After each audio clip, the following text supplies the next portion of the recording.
And next up is speaker from Melbourne, Sarah Germaine, who is the president of Linux Australia.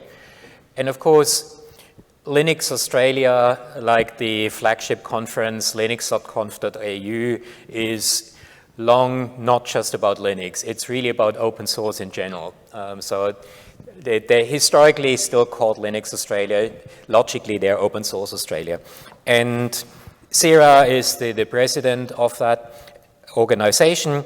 Her day job is a member of Academic Services Manager CAFCAL, who works for libraries. I think it's been set up by universities to service their libraries. And she's taking us through the past, present, and future of FOSS Communities with her talk, Navigating the Good, the Bad, and the Ugly, FOSS Communities from an Australian perspective.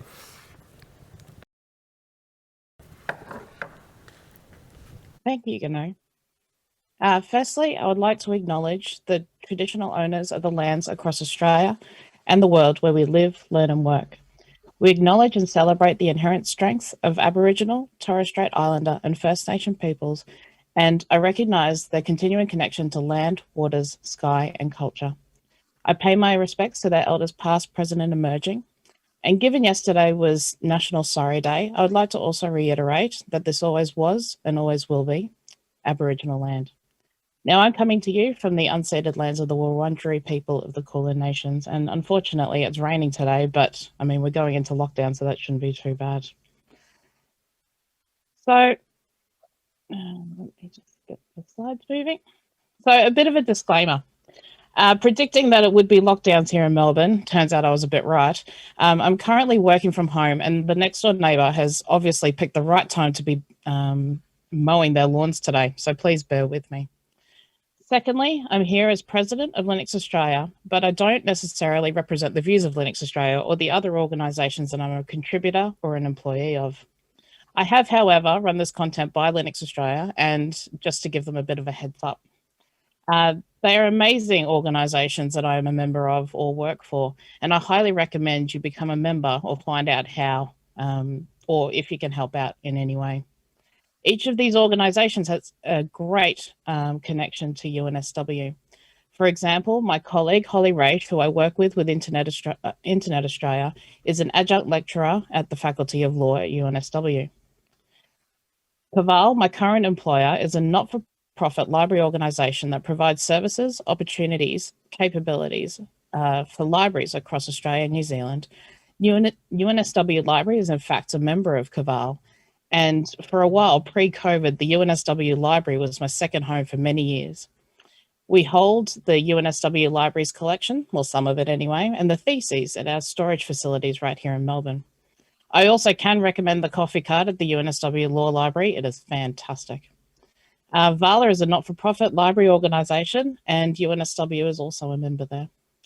Linux Australia, which I'll be speaking about specifically later, is also a member organisation. Can you see a bit of a theme as to what I do? Hint, it's a lot to do with community and membership.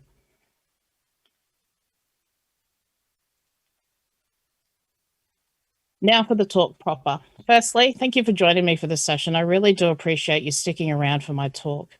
It's been a fantastic day full of really distinguished speakers. Also, thank you to Germaine and the organising team for the wonderful invitation. It is truly a privilege and an honour to be speaking to you all. I'll be taking you through a bit of a whirlwind tour through the good, the bad and the ugly of FOSS, especially in communities, and I'll put a bit of an Australian twist. I had a bit of a think about the Australian twist, and to be honest, given COVID and the impact that it's had, it's not just about us in Australia, but it's actually the world, and this is becoming a bit more of a worldly perspective.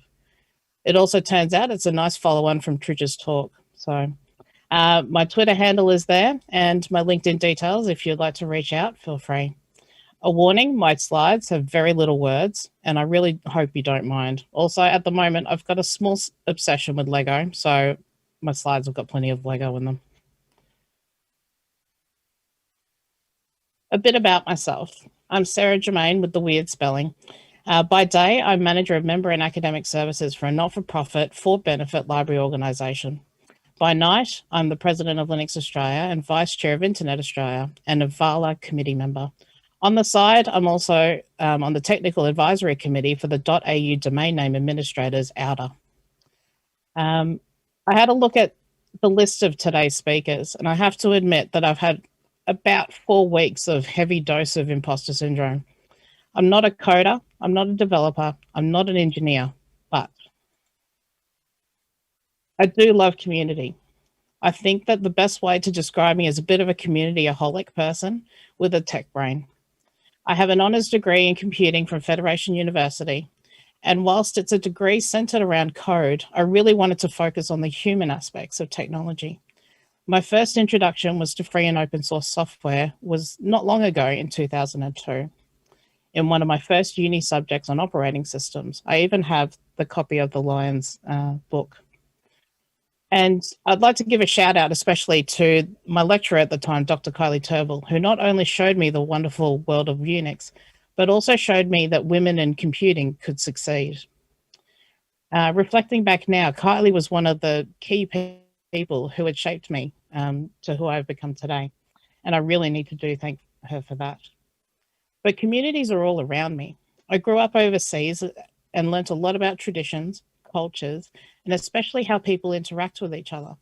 As the years went on, I was a member of various student groups. And okay, I have to admit something here, but I was one of those really strange people who loved group assignments at university. I loved dealing with different personalities and helping convince them that they could be the best person that they could be. In open source, we all know that without community, open source would not exist. A strong and engaged community can help ensure the longevity of an open source project. In numbers alone, the browser Firefox, for example, has 760,000 code commits made by 8,300 contributors since March 1998. The Open Hub website calculates for this to be about 7,500 years of effort put into the Firefox project. In comparison, Ubuntu has 43,000 commits by 527 contributors, giving us about 159 years of effort since 1996.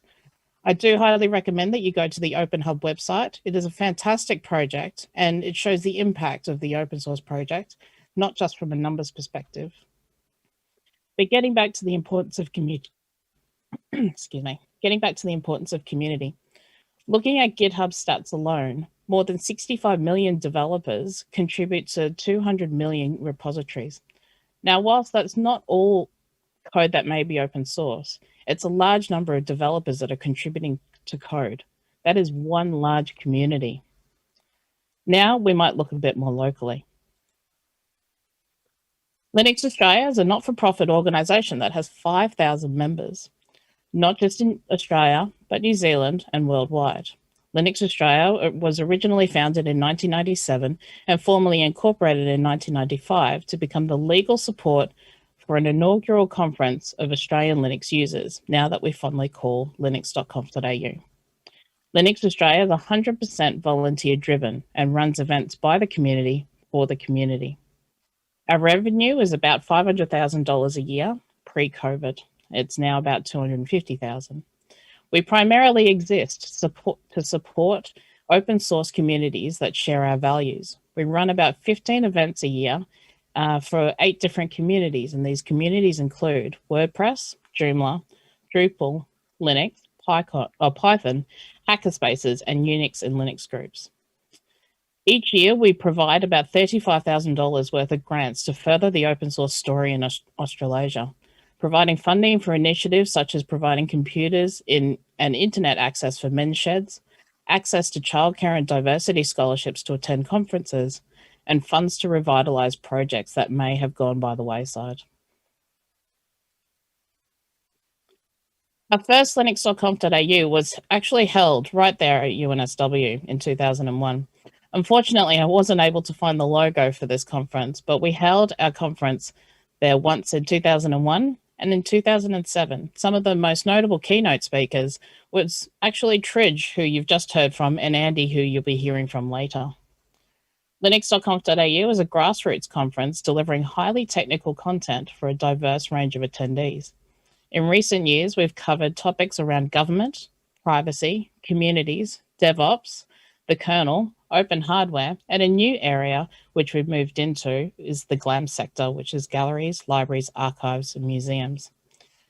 The GLAM sector contributes and uses open source software in all aspects of their day-to-day lives, and being able to showcase this and bring the two communities together has been a proud achievement of mine. LCA attracts 700 attendees a year, and as you can see from these logos, we've travelled everywhere and in New Zealand. Whilst our New Zealanders, we have a heavy US contingent, and most recently, because we went online, we attracted attendees from all across the globe. This conference is 100% volunteers, as the same as Linux Australia. Organising this conference is close enough to a full-time job in some aspects, and being online has meant that we've been able to extend our reach. The 2021 team alone consisted of volunteers from Germany, Brazil, India, Australia, and New Zealand. Having such a diverse team allowed us to be creative with our interactions, how we deliver to our attendees, and communicating in a safe and open way. linux.conf.au has attracted me to open source, and in the end, I ended up putting up my hand to become a Linux Australia Council member, and now I'm president. This conference brings together people from all over the world to share their passions and their knowledge for a common goal. We also managed to get Linus Torvalds to attend quite a few times and even turn up on stage in a penguin costume. Each year, the LCA community tries to find ways to give back to its local city or to a specific cause. We've auctioned off hats, shaved off mustaches, auctioned off some of the latest open hardware, and of course, we've even raffled off some Lego. For example, in 2017, Linux Australia and LCA attendees raised $14,000 to fund 3 interns for the Outreachy program. In 2004, we raised a substantial amount of money on the proviso that we were able to put Linus Torvalds on a dunk tank, and sure enough, the highest bidder was able to dunk him. There's plenty of pictures online, and it's fantastic. In 2009, we raised an amazing $40,000 to save the Tasmanian devil. To this day, the Save the Tasmanian Devil organisation talk about this amazing group of nerds who just suddenly turned up with this check of money just to save the Tassie devil. Quoting Jonathan Corbett from LWN, there are lots of reasons why developers create open source software. Beyond the fact that it's simply fun, many of us are motivated by the desire to make the world a better place. Supporting causes like the Tassie Devil goes to show that our desires to improve the world goes beyond creating great and free software. It's something that we can be proud of. And last but not least, it's in relation to this slide. I'm going to quote the wonderful John Oxer about this. Software development and free open source software in particular is very much a matter of achieving greatness by standing on the shoulders of giants. Almost everything we do is a synthesis of work of many other people, whether they are aware of it or not. Among the giants of computing history was John Lyons. Many of these students have gone on to greatness by standing on the knowledge and skills he imparted to them, many of them being Linux developers. When UNSW established a John Lyons chair in operating systems, it involved raising $1 million to fund the position in perpetuity. This is where Linux Australia came in.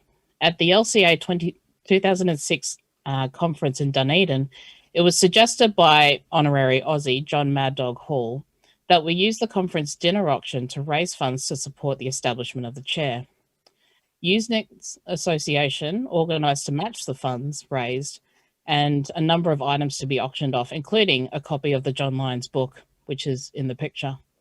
The book has been signed by a swag of computer science legends. Linux Australia also pledged to match the funds by $10,000.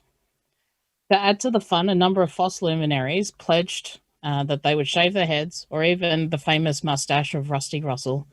The auction was very appropriately won by a consortium of UNSW staff and students by the winning bid of $10,000. With a few $1,000s more from some very kind-hearted souls attending the conference, we ended up raising $48,000 to donate in assistance to the establishment of the chair. From my understanding, the book is now sitting at UNSW in the place where it all started. But overall, the amount of money that we've collectively donated over the years brings me so much joy, and I'm surprised every year by the generosity of our community. And whenever it gets bad or issues come up, it's always stories like this that I come back to. Because you know what? Communities are not without its issues. Even recently, our community has fight after fight about decisions that were being made by governments, organizations, corporations, developers, and we keep fighting the good fight. In the last few months alone, we've had to deal with issues with Freenode IRC being obliterated, Data 61 being shut down, and the Australian government releasing their COVID-safe app code, Richard Stallman being dropped and then coming back to the Free Software Foundation, regardless of your views. This all impacts the community.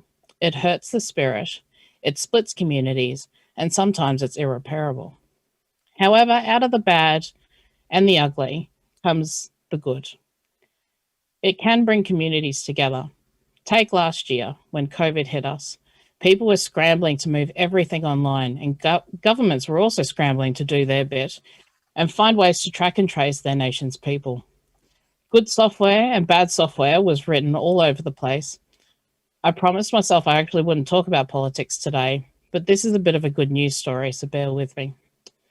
The Australian government specifically launched a little app called COVID Safe.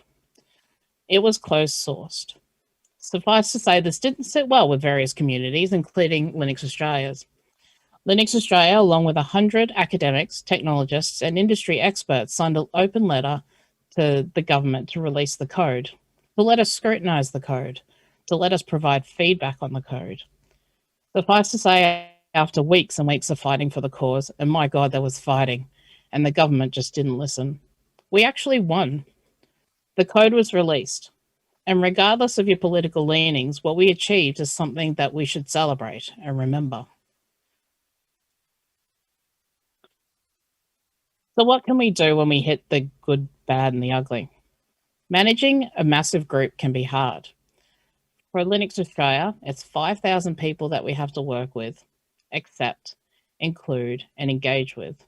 There are 5,000 personalities, 5,000 or more different abilities, and a million different ways for someone to contribute. Now, in the next few slides are tailored around communities, but it can actually apply to different situations as well. And you'll probably know all of this, but it doesn't hurt to reiterate it. Firstly, be transparent. And this is not just about your code, but it's the way that you do things, the business decisions that you make, and how you've made it. Explain it. Just make sure you do. Take, for example, there was a server breach back in 2015 of one of Linux Australia's servers. The breach was bad enough that we even made it into the Australian. It must have been a really slow news day. This breach affected our community members who attended conferences during a 3-year time frame. Interestingly, we found about the data breach 2 days after the Australian Information Commissioner released guidelines for alerting people. It really came in handy. But we went beyond that, because in line with Linux Australia's values of transparency and openness, we released a full account of how the incident was discovered, who was affected, how the issue was managed, and how the holes were fixed. We also provided advice and next steps for those who were affected, and we provided multiple communication channels to seek advice from Linux Australia and the council, both as a group or to individuals if they were concerned about privacy. The council to this day is commended for the level of detail we went through, and believe me, it was pages and pages of detail that we went into.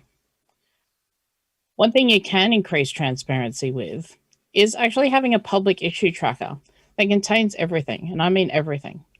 Bugs, features, things that you're working on, communication channels between users, contributors, maintainers. Seek direct feedback and talk about your project out in the open. Also, Keep people informed. You may think it's irrelevant to the community, but let them decide if it's irrelevant or not. Keep the communication channels open. This has been said over and over again, but it's important to stress that diversity and inclusion is important, and it's not something you should just pay lip service to. But remember, it's not just diversity in gender, but it's diversity in experience, background, ethnicity, or ability. Discussion is good and diverse opinions are good, but there is a fine line to tread. A way to ensure that everyone feels safe and included is to ensure that you have a code of conduct. This should be done right at the start of putting together your community, but if you haven't got one now and you've already got a community going, you should probably build one. A code of conduct sets the tone for how you want your community to react, work together, and be part of the broader software community. One thing to note, remember that code of conduct doesn't necessarily mean that people pay attention to it, but it is a place to refer to if an incident occurs. So you can actually take action and your community feels safe that there is something that they can refer to. It provides a level of accountability and certainty. With this code of conduct, you must, and I stress must, have a coinciding reporting and actioning process. Outcomes of incidents, in most cases, become an educational piece from each report, we improve and we become a better community. Whilst the incident shouldn't happen in the first place, we need to give people room to learn.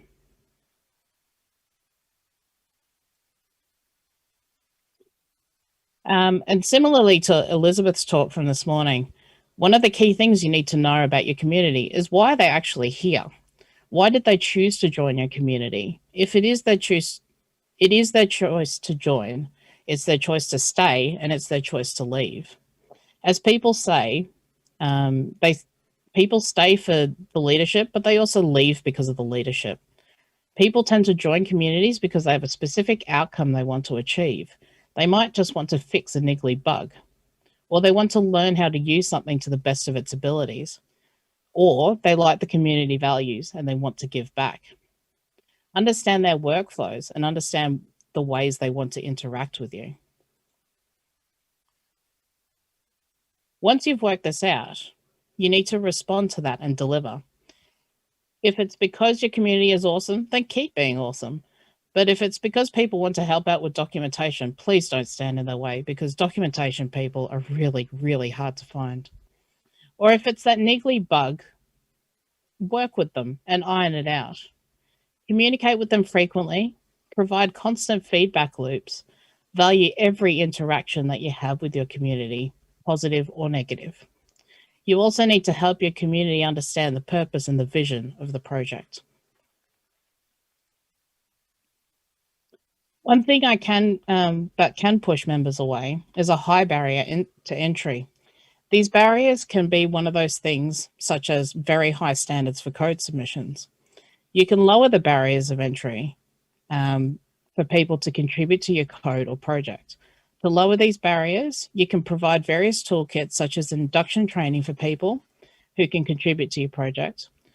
This induction training can include things like coding or documentation style guides around the use of branding if they want to help you with marketing, a feedback loop for new coders so that their code contributions can be accepted, providing mentors or shadowing opportunities for new developers, provide constructive feedback that allows contributors to learn and not scare them away, remind them that making a mistake is okay. And most of all, celebrate everything. Celebrate someone's first commit to code. Celebrate the wins, yours and theirs. Celebrate the losses. Celebrate the mistakes that you celebrate the mistakes, because as long as you've learned something from that mistake, didn't make the same mistake again, maybe it wasn't a mistake to begin with. And also invest in your project, the code and the community, or the projects you use and enjoy. This isn't just money, but it is also time and effort. A lot of this community work and nurturing takes time, it takes patience, and most of all, it takes resilience. Large organizations utilize free and open source software daily. They must make sure that they invest back to the code and back to the communities that they benefit from, and invest in the projects by giving back and leaving the project in a better place. For you personally, you should also make sure you invest in it. And if it doesn't bring you joy, do what Marie Kondo says, say thank you and move on. Recognize your limits, because communities are very hard work and it can cause burnout. Take breaks for you and take breaks from the community, and come back fresh, and the community and the project will be better for it. A few things to avoid. Now, some developers need to learn to let go.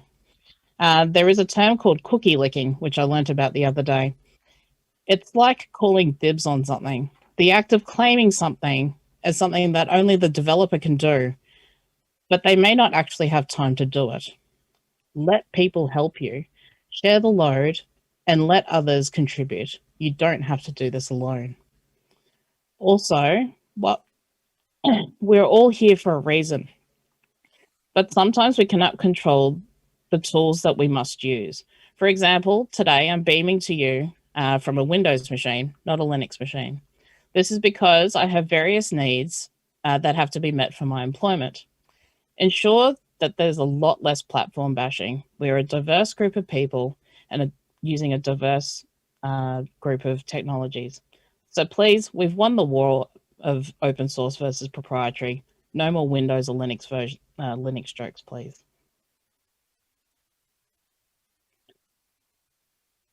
The other thing that you need to ensure is that your project, is making your community have a safe space. Safe spaces are essential for communities to continue contributing. Your developers need to feel as though they can contribute without ridicule, without too much flack, because of the open and very public nature of FOSS projects, new coders are very reluctant to contribute to code. With a code of conduct, mentorship, shadowing, and effective documentation, this contributes to creating a safer space for your community. Safe spaces are now more than ever more important because of COVID.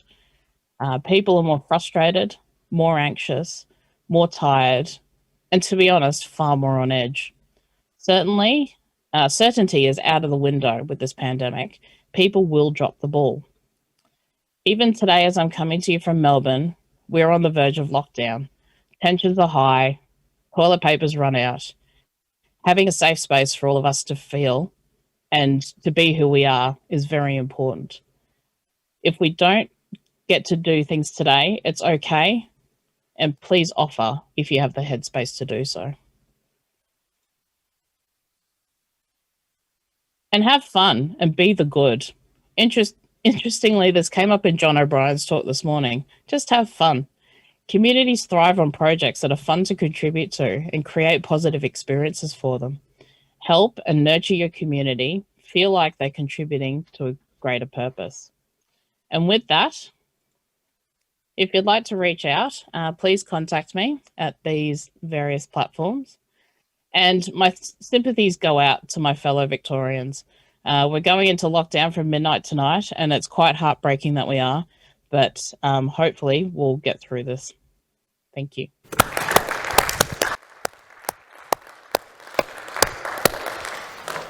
Thank you, Sarah, and we certainly feel with you going into lockdown again. We've had it so easy in Sydney compared to what you went through in Melbourne. I'm very jealous. And one more anecdote. You were talking about the book, the Lions book, signed by all the speakers of LCA 06 that was auctioned off in Dunedin. It's actually sitting in my office. And what happened was, in the night of that dinner, I got a call. I was just packing up in the office from one of my star students, one of the many awesome students I had over the years. And he said, yeah, they're auctioning off a Lions book signed by all the speakers of LCA. You agree that this should belong to UNSW? Yeah. Your students around the table have just pooled $5,000. You're going to double that, aren't you? No, that's fantastic. I'm so glad that that happened. It was amazing. So we've got a few questions. One is that's a really good one from Peter Urbanek. Do you have any tips on how to deal with community members whose main motivation seems to be attention seeking through antagonizing others? Oh, that's always the hard question, right? As I said, there's a bit of a fine line because diverse opinions is very much valued.